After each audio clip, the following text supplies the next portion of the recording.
Miss Erica, and today I'm going to read Shay's bunny book, The Tale of Peter Rabbit. Once upon a time, there were 4 little rabbits, and their names were Flopsy, Mopsy, Cottontail, and Peter. They lived with their mother in a sandbank underneath the root of a very big fir tree. One morning, old Mrs. Rabbit said, "I'm going to the bakery to buy brown bread and currant buns. You may go into the fields or down by the lane, but don't go into Mr. McGregor's garden.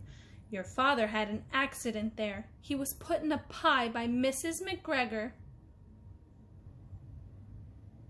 Flopsy, Mopsy, and Cottontail, who were good little bunnies, went down the lane to gather blackberries. But Peter, who was very naughty, ran straight to Mr. McGregor's garden and squeezed under the gate. First, he ate some lettuce and some beans, and then he ate some radishes. On his way to find some parsley, whom should he meet but Mr. McGregor? Mr. McGregor jumped up and ran after Peter, shouting, "Stop, thief!" Peter was very frightened. He rushed all over the garden, for he had forgotten the way back to the gate. Unfortunately, Peter ran into a gooseberry net and got caught by the large brass buttons on his jacket. Peter gave himself up for lost, but his sobs were overheard by some friendly sparrows, who flew to him in great excitement and begged him to try to free himself. Just as Mr. McGregor came up with a sieve which he intended to pop on top of Peter, Peter wriggled out of his jacket, leaving it behind him.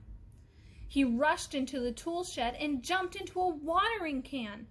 It would have been a good thing to hide in if it had not had so much water in it.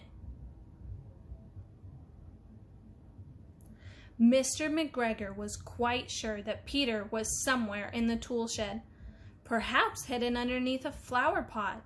He began to turn them over one by one. Suddenly, Peter sneezed, "Kerchoo!"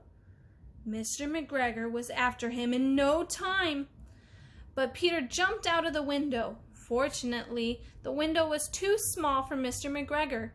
Then Peter ran away from the tool shed, all around the garden. At last he found the garden gate. He slipped underneath and was safe once more in the woods outside. I am sorry to say that Peter did not feel very well that evening. His mother put him to bed and gave him a dose of chamomile tea. 1 tablespoon to be taken at bedtime. But Flopsy, Mopsy, and Cottontail had bread and milk and blackberries for supper. The end. Thank you so much for enjoying the book with us. I hope you loved it. It's one of our class favorites. Stay safe, everybody.